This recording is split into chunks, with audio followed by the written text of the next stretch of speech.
First, I'd like to start by acknowledging the traditional owners and their custodianship of the lands on which we meet.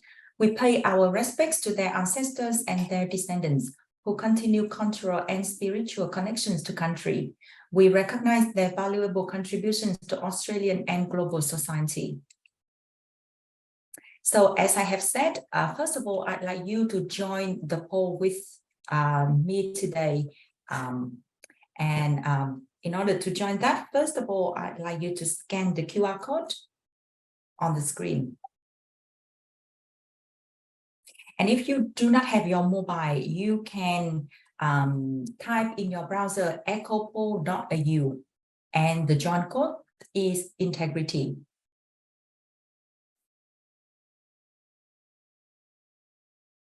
So when you can see the message, waiting for presenter in your mobile device, that means you are ready. And once you are in, I will press on.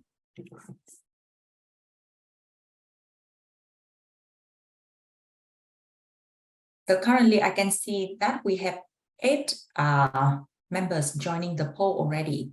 So yeah, I will give you maybe 5 more seconds and then I will press on.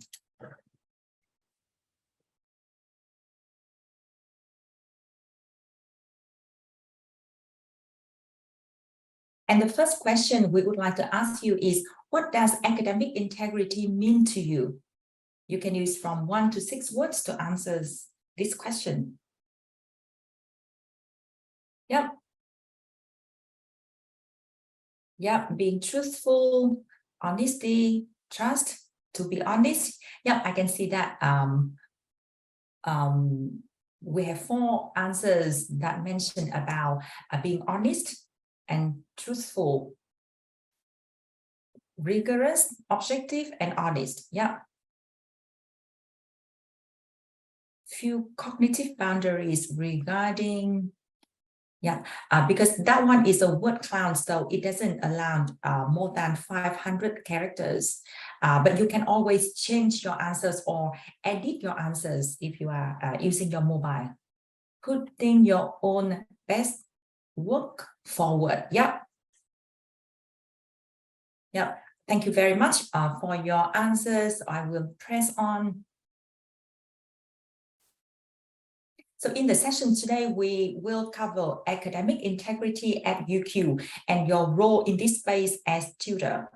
And after that, we talk about Turnitin submission and focusing on Similarity report and also the new generative AI detection capability in Turnitin. And finally, we will talk more about the marker responsibilities in order to improve academic integrity at UQ and in higher education in general. So now I will hand over to Peter to talk about academic integrity at UQ.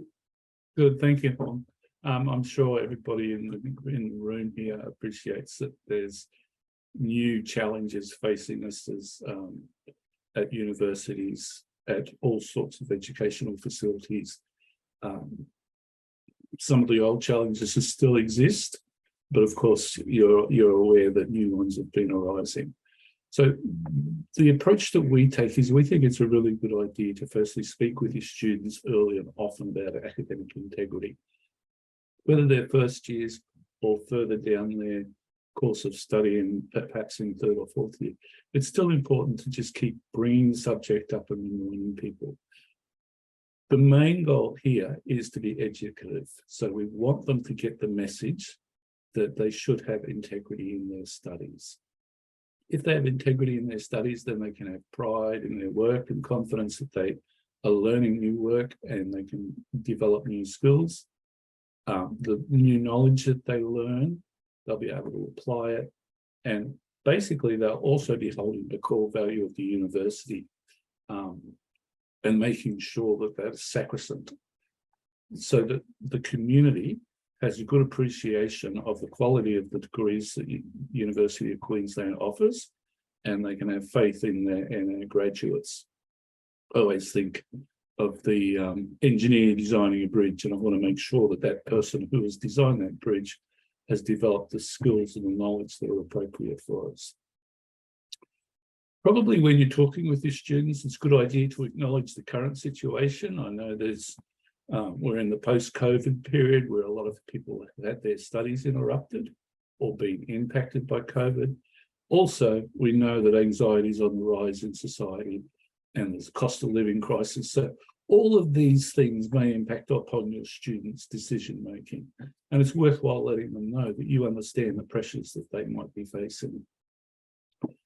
When you're talking with your students, I think it's a good idea, not just at the beginning of the semester, but throughout the semester, particularly when you have new assessment tasks that you distribute or are made available to your students. So if you talk to them then about what the expectations are of yourself and the course coordinator, and give them clues on how they can maintain integrity while they're doing the work. It's also important in your role as a tutor to be the face of the class to enable students to come and clarify their assessment tasks and speak about the marking criteria to make sure they have a good understanding before they even enter into it. The key message, I guess, is we believe that academic integrity leads to professional integrity, and that's personal integrity throughout your life. And if you can get that message across to your students, then you're doing a really great job. This might jump to the next slide, please, Hong. So on your screen, you can see a range of different ways of cheating. These are the challenges that we face as a university, and it's faced universally because all these availabilities are out there for everybody. The first one, unintentional or minor, we take an educative approach with that. Usually it's just worthwhile talking to students if they make an accidental mistake and they need to be redirected so that the next time they undertake a task, then they can do it with more integrity. The other ones are the common ones that you're familiar with: plagiarism, collusion, data fabrication, contract cheating you may not be as familiar with, and we'll talk about that. And identifying impersonation, identity impersonation. The one I wanted to mention particularly here is contract cheating, but we'll also have a look at file sharing, and you'll learn more about the impact that Gen I is going to have upon our university when you speak with Hong as well. So that contract cheating, I guess most people are familiar with it now. It was a new term that came in a couple of years ago. And what it is, it describes students who submit work that they haven't done. Now, in the past, that's always happened, we're sure. But with the advent of the web and availability of contract cheating sites, it's become more common. So students can actually contract out an assignment and have it prepared by somebody else and then be able to submit it. So that's what we're particularly concerned about with, and it's been part of our drive in the last couple of years to help identify it and take action against it whenever we can. File sharing is a new one that's popped up over the last couple of years. That's like a site where students can share work that they've done or contribute to the site and gain points so that they can download content, which may well be homework assignments that are completed, or it might well be full assignments that have been written by somebody else, and then that enables them to hand it in. So these are the ones that we're really concerned about.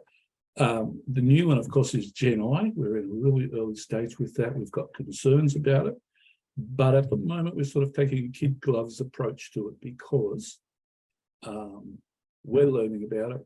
Our lecturers are learning about it. You are, and so are our students. So the university has developed an approach, which is a three-step approach where course coordinators can identify how they're prepared to enable students to use Gen AI in their assignment tasks.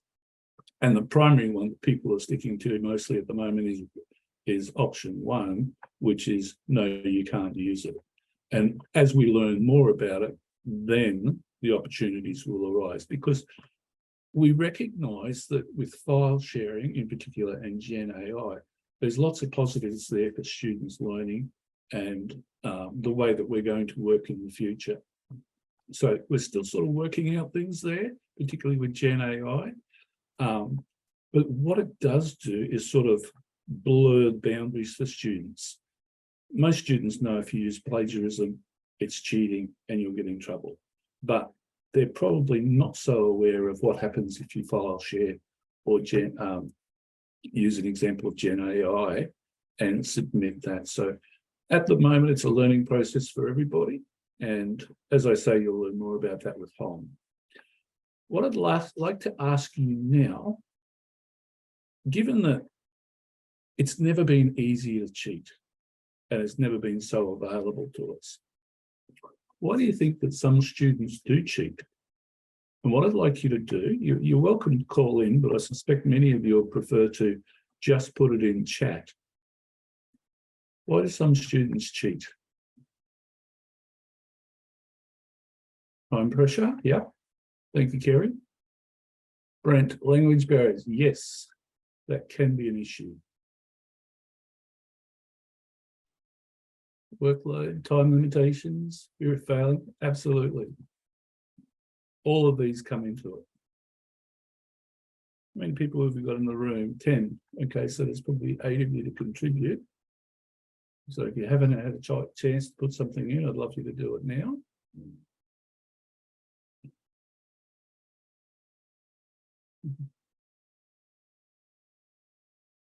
Yeah, there's probably a bit of pressure there, like you say, Hong, to get good marks if your parents are paying for it. It's not cheap. Okay, if you think of anything more, I'd love you to put it in as well. The other thing I should just mention on this slide is falsification of medical certificates. That's been something that's grown over the last few years, particularly since COVID and the availability of medical certificates online. And students might be doing that to get extensions on their assignments, etc.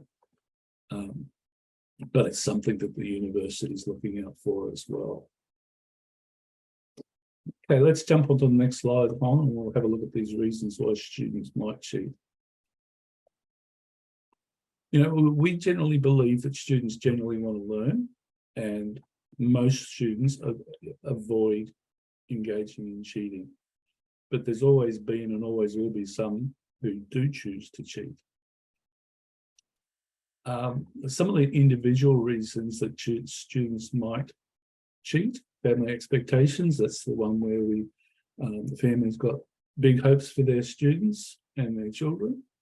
Desire to excel, high levels of stress, lack of preparation. If you leave something to the last minute, you're going to more likely feel that cheating is an option to get through it. Somebody mentioned the difficulty of English second language users. So sometimes they may not understand the task or what's required of them. The other one is poor ethical decision making. So at the time, they might not be a student who would normally cheat, but a sort of situational ethics come into it, and they think, well, okay, I wouldn't normally do this, but the pressure's on now, so I might do that. My dog died and I couldn't cope with it, and whilst I would normally cheat, today I'm going to do it. The other one is those expectations from society and parents. These are the contextual reasons why some students might cheat. The very competitive environment that some people might find themselves in, and peer attitudes and behaviours. So if there's this perception that other people are cheating, then other students are more likely to cheat. If there's opportunities to cheat, it might come into it. So if we weren't using software detection tools like Turnitin, students might feel like it's easier to cheat and get away with it. If a lecturer provides the same assessment task over semesters or over years, then the opportunity's there and it seems available and people are more likely to cheat. The other key one is dissatisfaction with the course. Sometimes we know that students have to take a particular course to pass through, but they don't have much interest in it. If they're not satisfied with the course or the teaching standards within it, if it's being badly led, then they might be more likely to think that cheating is an option for them. I've got a really interesting slide here. I'll just jump through it reasonably quickly. This is really fascinating to me. This is a study that was done around contract cheating, and it was done across 8 different universities. There was something like 14,000 respondents to it. And the question was, how concerned are you about other students in your class cheating or in the course cheating? And what's really interesting, like the green line indicates the staff, and some of them are not at all, like 30% of them were not at all concerned about students engaging in contract cheating. That's possibly because they weren't aware of its existence and how prevalent it could be, up to extremely concerned of about 20%. But the really fascinating part is the yellow and the brown line. These indicate students who do cheat and admitted to cheating, and other students that are part of a non-cheating group. And what really interests me is how closely the lines parallel one another. So that 30% of students who don't cheat aren't concerned at all about the others that do. But the really good bit, I think, is that 5% of students who do cheat, who are really concerned about other students cheating. I don't know if you get the same sort of amusement out of that as I do, but it struck me as reasonably amusing at the time. So we've got a number of students that don't even mind if other students in their course are cheating.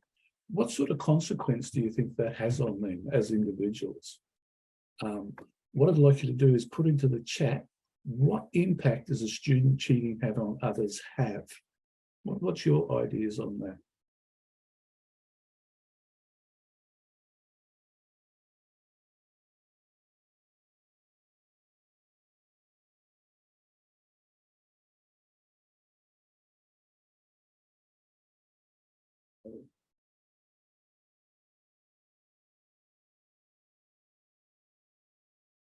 You're welcome to call in if you prefer not to type. Just raise your hand.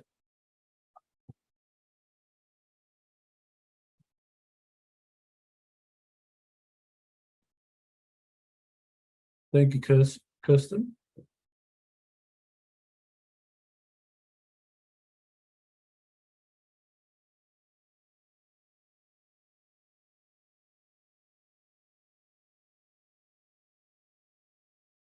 Really good point, Kerry. One of the concerns is, what if you're in a group with that person at a later time in the course of the program and they haven't learned their work?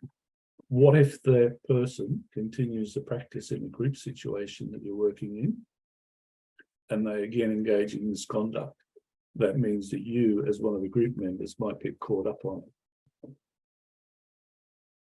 Yep, and that's really important, Brent. We need to know that the students that we graduate have done the work, they've learnt the skills, and they've got the knowledge to be able to contribute to society and the community. The other key one, and just before we move on, I think it's just not fair for some students to get through the course without having done the work, and it does impact upon the other students. So the reason students keep quiet are probably many and varied, but it could be that they're not appreciating just how much it can impact upon them if they're part of the non-cheating group as well. All right, so let's have a look at the risks of cheating. Let's take the view that we're really, really concerned about the student who does cheat, and we are. There's some real definite concerns there for them. So not only is there the emotional cost if they're caught out and the shame that's associated with it, but particularly with contract cheating sites or sites where students have to put in their personal details and their bank details, then they're at risk of being blackmailed or extorted in the future, and also at university. So we've had a number of different companies who have believed that the student who has contracted them for cheating haven't been paid, or they have some other concern, and they write to the university and ask the university to intervene, which is a really interesting business process.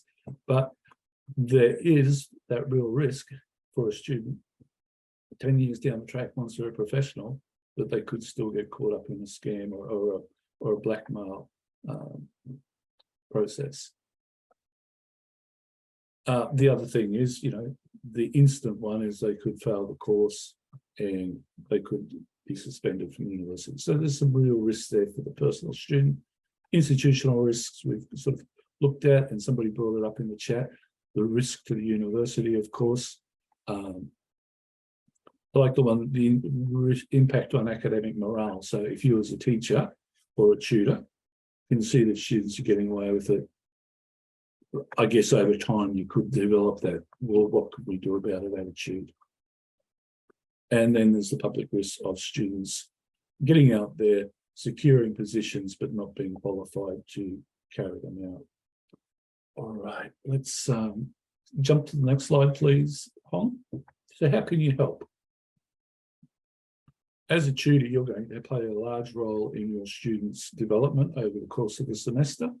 And if everybody's working on the same page, then we'll be able to contribute to their learning a lot more.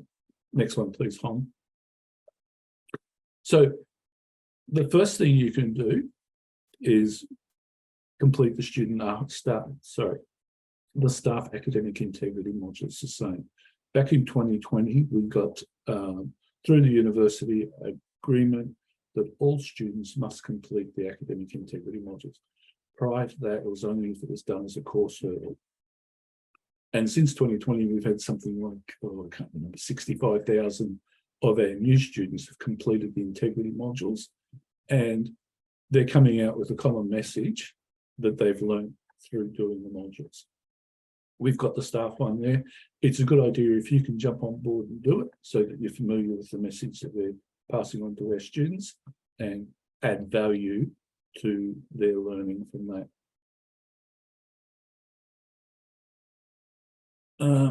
Other things you can do is work with your students, develop that sense of belonging, develop that strong relationship between you and your students so that you get to know them well, and you will know that if something is out of the norm. When you're teaching, make sure you model academic integrity. If you put up a PowerPoint slide and you grab the picture from the internet, make sure you give it credit. Any work that you do should recognize where the source is, where it came from. So make sure you point that out to your students and let them know that you do it, and it's just part of regular life at the university. Again, that talk and encouraging students to act with integrity and give them a good reason why it's so important that we do have people who engage in integrity rather than misconduct. Next one. The other thing that you can be doing is identifying when there is misconduct, and later in the session I'll get a chance to talk about that, but just be mindful in your marking to identify any signs of cheating. We know that if you're looking for cheating or a particular type of cheating, you're more likely to find it. And if you let the students know that the markers will be looking for that as well, it can carry a lot of weight in ensuring the work is done with integrity. And the other thing that you need to do, if while you're marking, you come across anything suspicious, your job is to report it to the course coordinator. It's not to chat about it with the student and ask them how they came up with that solution, but actually just report your suspicions, and then it's somebody else's job to do the investigation. And we'll talk a little bit more about that later. But now I'm going to go back to Hong. Because of the concern with generative AI, we've developed an institutional approach to it, and Hong's going to share how we can do that with Turnitin, and also look at similarity reports, I believe, as well, Hong. Peter, can I just check? We have two questions here. Would you like to run that? Now the multiple choice question. Sorry, up in the chat, are they? No. I mean the multiple choice question that we have, so that they can. Yeah, okay, yeah. So we have some late joiner today. So here is the same QR code for the late joiner. The latecomer today. If you can scan the QR code, we have two multiple choice questions for you. But for others, you can, if you scan the QR code, it still stays at the same page, and we will press on and you will be able to join the next question.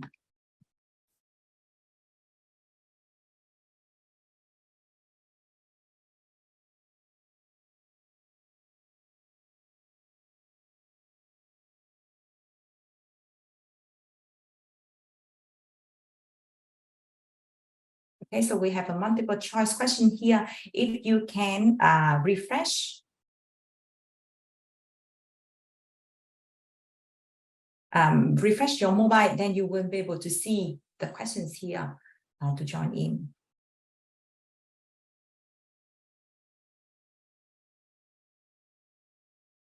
I might just quickly point out, this is one of the questions out of the same.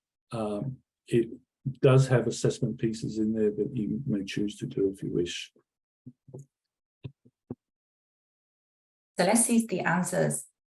Lovely. Yeah, so we have, yeah, that's great. Yeah, throughout the entire teaching. Yeah, excellent.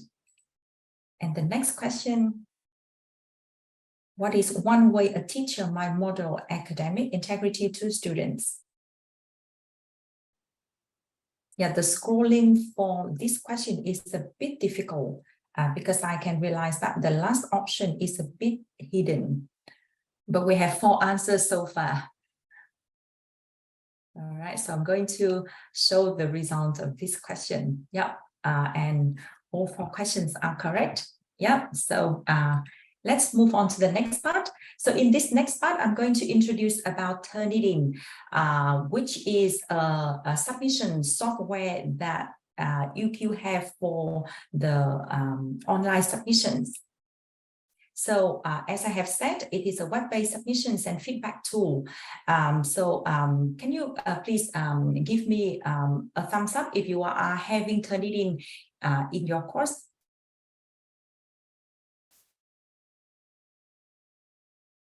Yeah, thank you, Sarah. And yeah, Drew Baja, yeah, and Carrie. Yeah, so in these submissions, you can see the similarity report because it has a text matching software. You can also see the generative AI writing indicators because they have the Gen AI detection capability. And when you mark the student paper, you can provide comments using the rubric, provide an overall feedback, and then you can have the analytics on the student's submission. So a brief description between text messaging versus plagiarism. Text matching is when ideas or words of another person's or author are presented in one's word, but plagiarism is when these ideas or words are used without proper acknowledgement, credit, or attribution. So when you can see the similarity report score in student submission, it doesn't mean that the student have plagiarized. We have to use our professionalism in the field to judge whether it is plagiarized or it is a proper citation. So we will have an example to follow up on that point. About the submission link, in terms of the setting, I will show you later in a training course. Under the similarity report setting, these boxes should be left unchecked so that it can have the maximum matching in the similarity report. So here I have an example for a student, 2 student submissions. One have 5% and the other is 30%. Which one is better? So the first one, it has a pure copy and paste paragraph without any paraphrasing or any citation here. And the rest of the paper doesn't have any citation. So for a paper submission in university, we expect that the students should use the literature, the reading list that they have covered in the course to support the point that they make here. But obviously in this paper, they do not have any. And yeah, I will show you about that a bit later, Sarah. When we are marking students' paper, sometimes we can see that a paper has 1 or 0% in the similarity report, which is very suspicious because we expect them to refer to the literature that we have covered in the course. Looking at the other paper here, it has 30% with the first one is the essay question. The second one is an in-text citation. The next one is a common fact, a direct quote with the sources here. and some of the short phrases that are unable to paraphrase, but they include the references here. And the reference lists are all matched by Turnitin. So which one is better? The 30% here is better because they are using different sources to strengthen the argument that they make. But also when we read the student paper, we need to see whether they are just purely summarizing all the information that they read in the literature without making an argument or not. So in terms of generative AI detection capability, Turnitin released the function in early April this year. And UQ is among very few institutions decided to turn the functionality on so that academic and learning designers can investigate the tool further. And the tool is able to detect GPT 3, 3.5, and now it refined to be able to detect GPT-4, which includes ChatGPT. Currently, it is in the preview stage for 2023, which means that it doesn't have the open beta testing. It is launched into use, and currently it doesn't come at additional cost for institution, but it might change next year. Turnitin is very confident about the tool. They say that unless they are 98% confident, they will detect the paragraph to be written by generative AI. However, the tool works on the text or the paragraph, the sentence structure.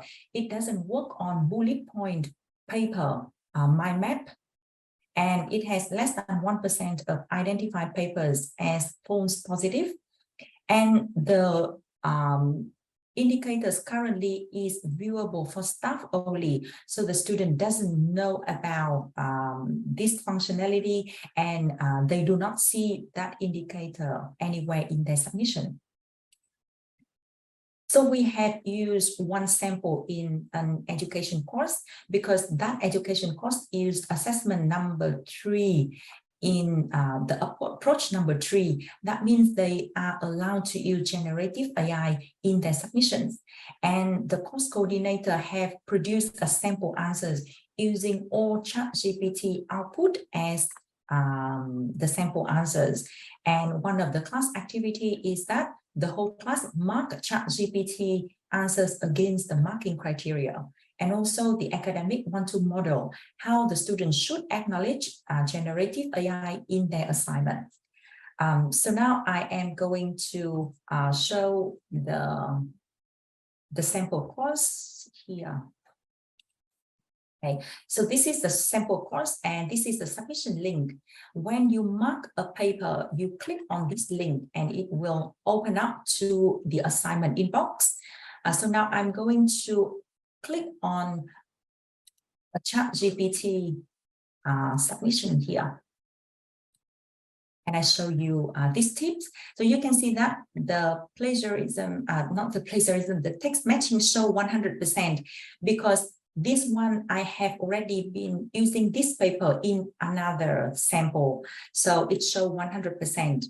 So in case you want to exclude any source, you can click on the source, the arrow in the source, and then you're going down and click on exclude sources. And then you will be able to select the source that you want to exclude. And then you select exclude down here. And by exclude that sources, the similarity report will come down to the real text matching percentage in the paper. So that is one tip. So I am going to close that paper and then I will click on another paper so that we can work a bit further on that. So I am clicking on the paper that is produced by the teacher. Okay, so the first step that we need to check when we view a paper submission is that we click on the similarity report so that all the text matching will be highlighted throughout the text. And then we can go through and see what is the percentage, what part have been highlighted. And we need to pay close attention to the references here. And remember, this is the ChatGPT output, not a real submission. So for the references that I have here, I can see that Turnitin can match 3 of the sources here, which I am happy about. But the last source, the last reference is not matched. So for that one, I need to go and check the source. And I understand that it will entail a lot of time. So when I check this source, actually it is a hallucinated reference because ChatGPT is unable to come up with the correct reference. So this one, it looks exactly the same format that we want in APA, but this is a font reference. The name are the big names in the field, and the journal is real. But when we look at the page number here, it is a fonts reference. So that's the reason why we need to keep on the setting for matching the quoted material and references so that we can further check if we have any suspicions. Another point to pay attention is that with the references made by ChatGPT, it includes the website, for example. You can see that this is the website, this is another website, and this one is the manual. So for an undergraduate or graduate paper, we expect the student to use the literature covered in the classroom, not just the website. Yeah, so that is something that we need to pay attention. So that is about the similarity report. And the next step is to click on the AI indicators here. So if I click on the AI indicator, it will open in a new browser. So you can see that the AI report is open in another browser at the top of the screen.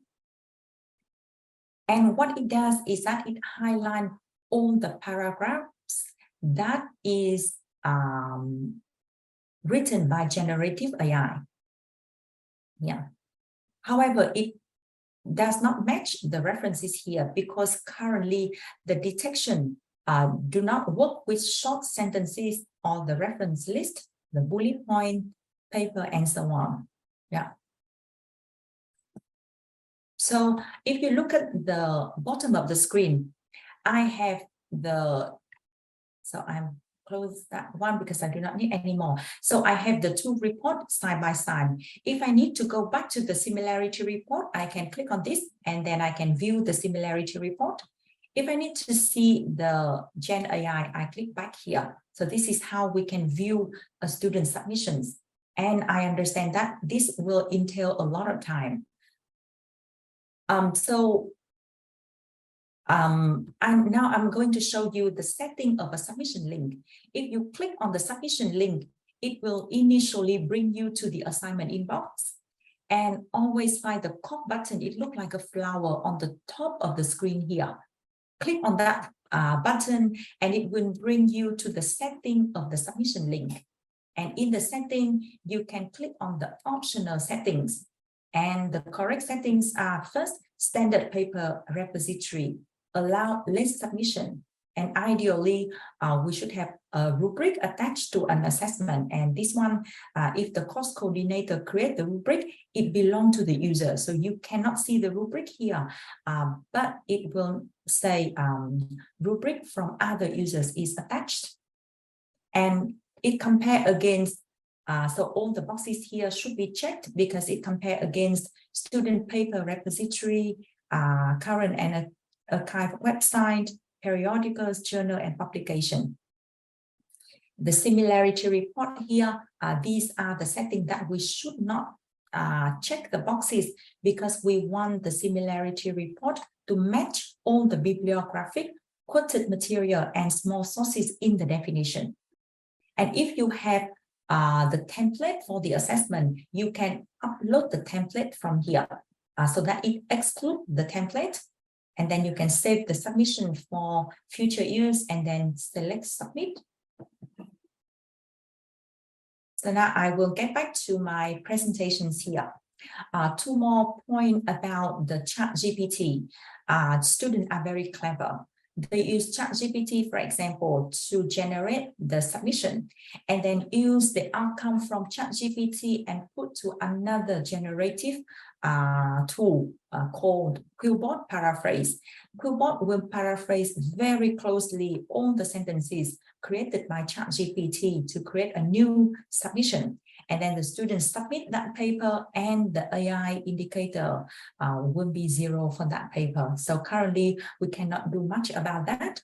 What we can do is actually look closely at the students' writing and the reference list to investigate further.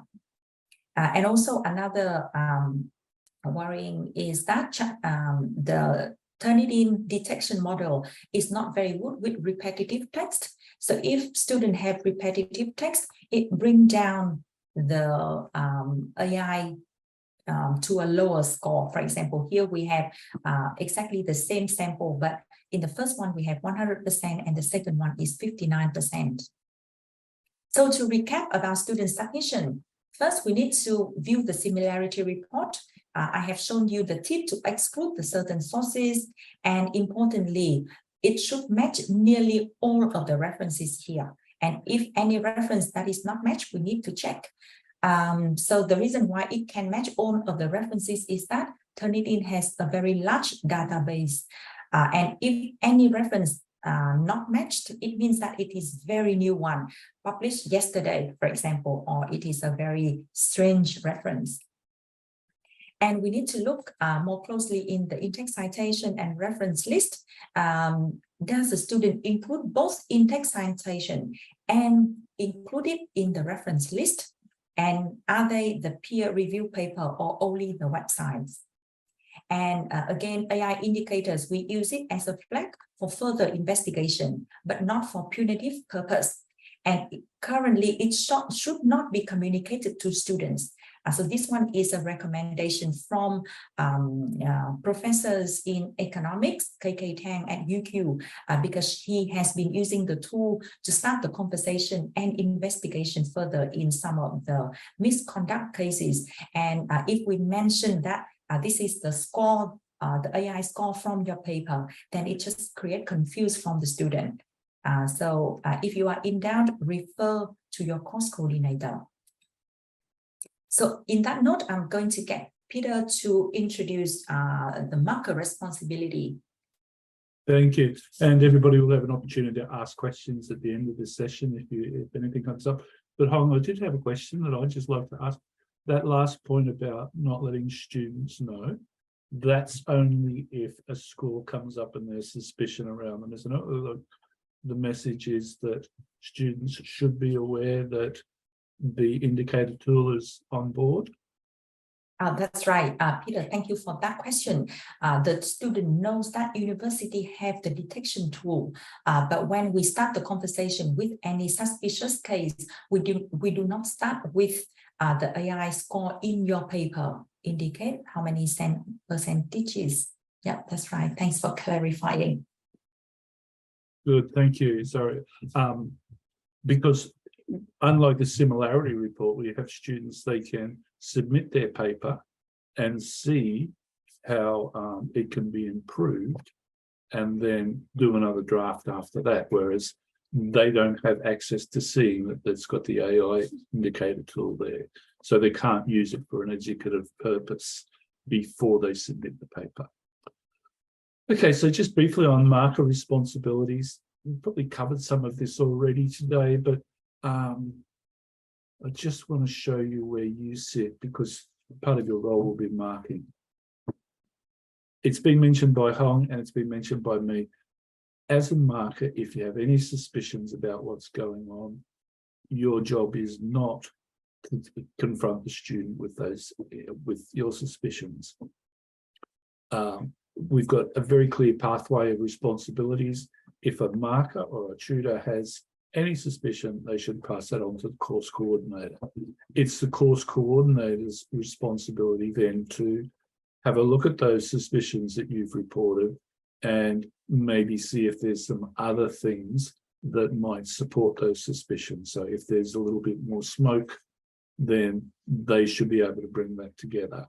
And then the course coordinator would pass it on to the integrity officers. So whilst tutors are a really important part and play an important role in academic integrity within the course, it's not their responsibility to confront students. So if you can just remember that.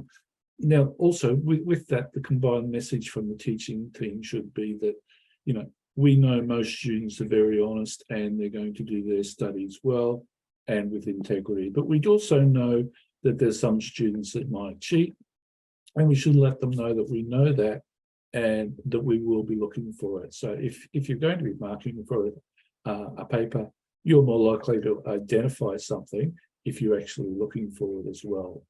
And, you know, if we want to stamp down on breaches of academic integrity, that's one of the main ways that we can do it. So let's just have a look at the red flags that we might look at that might arouse your suspicions. Now, these were drawn up for identifying contract cheating. But what we've found since we started looking at Gen AI over this past semester is that a lot of the clues that might appear in a paper from a Gen AI produced perspective are very similar to what might come up in a paper that's been done in a contract cheating situation. So somebody who's not within the course.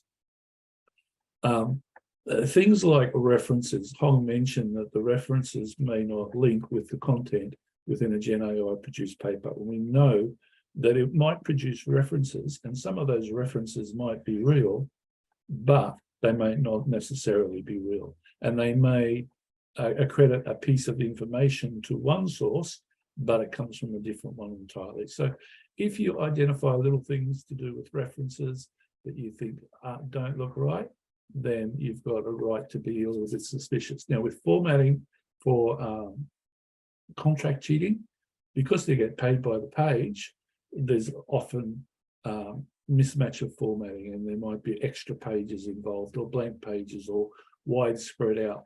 And if you go to Italy's site and look under assessment and academic integrity, there's a range of resources that go through each of these little signals that might arouse your suspicions, and you can have a read through it.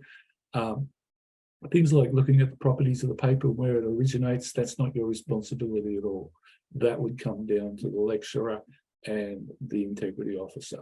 But one of the key ways in which you can contribute is through, if you look down the bottom left-hand corner of the field, which is marker instinct, and over on the, say, the 2 o'clock position, there's a quality, which is marker instinct as well. Our best resource in catching out incidences of misconduct is your skill and your instinct and your discipline knowledge. So when we talk about the field, if you're looking at a paper and you think it just doesn't feel right because you've marked 100 papers before and because you've been through this course yourself, then that might trigger the hairs on the back of your neck to stand up and give you reason to be a little bit suspicious. If the quality doesn't seem right for the group of students that you're teaching, then that might make you start to wonder whether or not there's something more to the paper that you're marking. So we see you guys in the front line, and we value the discipline, knowledge, and the experience that you've had in being able to mark papers and identify situations that don't quite feel right. And the message is that if it doesn't feel right and you are suspicious, then we'd like you to report it. Things might be innocent in isolation, but until it's investigated further, then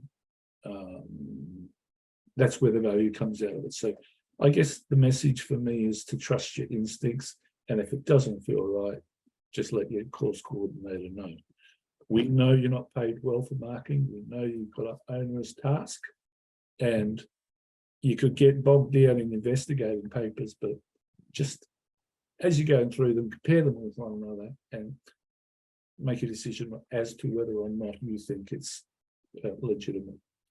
Now, we're going back to Hong, and this is your opportunity now to ask any questions you might have, and we'll also try and answer those questions that you come up with.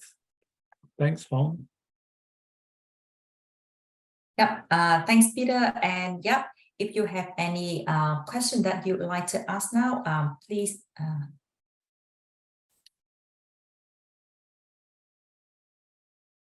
Yeah. Sorry. Yeah.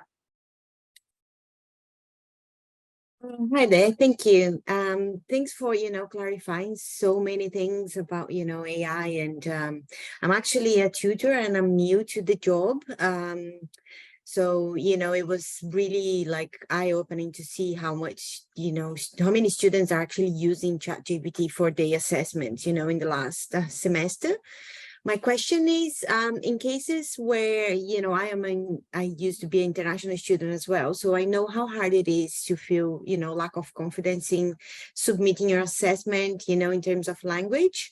And I have used myself, ChatGPT to correct my English. My question is, if they write an essay and they copy and paste to ChatGPT and then they upload that, the final assessment that is uploaded to Blackboard is actually what has been spit out, let's say, from ChatGPT.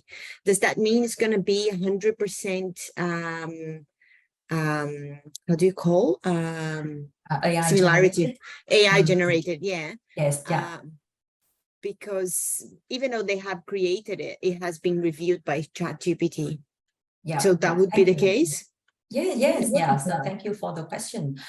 So the case will be if the quality of writing is very poor, and then ChatGPT did a great job in improving the writing, then the Gen AI will come up very high. For example, 65% for a very low quality, and maybe 30% for a medium quality writing. So in that case, we use the marker instinct or the feel about the paper. So we read through and we can, hopefully we can feel that whether this is a student that I often talk with in my tutorial sessions. And also we check through the facts that they have and the citation and everything. And I guess that at this point, because we do not have further direction on this case, if it is the student work and they only use ChatGPT to improve the writing, then it is not enough evidence for a misconduct case. And it's still a grey area because, what if they use Grammarly? Is that okay? Well, so far we've thought it generally is okay. And what if they use a translation service? So there's a lot to be worked out in the coming months about where we're headed with this. And that comes down to, as we learn and as students learn, and what do we do with assessment in the future, and how do we make sure that the work that we're going to be marking is the work of the student, and the students develop the skills and the knowledge that we expect of them. So you're starting as a tutor, you're starting at a really interesting time there, because things are going to change over time that much. Yeah, thank you. Yeah. No worries. Yeah, and in the follow-up email, I will also attach a video by Professor KK Tang, where he will provide very details on how he approached 4 cases in his course. Okay, thank you. That'll be useful. Thank you. Yeah, no worries. Yeah, no worries. Yeah, Amjad. Yeah, Hussein, thanks for your feedback. And do you have other questions?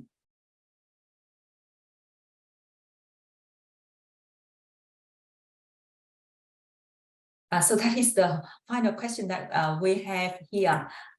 Just a fun one. If you still have your mobile in front of you and you can refresh your mobile, then you will be able to join the questions here. Actually, it doesn't show on my screen, so no worries about that. So maybe I move to the end here. Actually, Amjad has a question. If someone writes something and paraphrase that writing in Quillbot AI, will it be considered as an original piece of writing? So currently it is still a gray area because first, when they paraphrase in Quillbot and then put it in the submission, it breaks the detection tool at the moment. So Turnitin AI detection tool cannot pick up Quillbot at the moment. So if it is 100% paraphrased through Quillbot, then the AI indicator is 0 for the student. So if we can see 0, we cannot see anything underneath that. And yeah, I guess that even for myself, for example, when I need to compose a range of emails for the client, I write my brief ideas and then I put in ChatGPT, and ChatGPT give me the full email, and I can edit that email, and then it helped me to reduce the time to write for the client. So that is my own use. And for the student, if they use that for paraphrase, yeah, I cannot tell. And the other thing too, though, when you're looking at Turnitin, is whilst it's a really good thing, it's probably the outliers that might arouse the most suspicion. So if there's a really low similarity score or a really high similarity score, that's probably going to be something that will alert the marker to look a little bit more closely. All right, so thank you very much for spending time with us today. So have a great semester. Look out for our follow-up email with all the resources. Thank you, Peter. Thanks, everyone. Thank you. Enjoy teaching, everybody.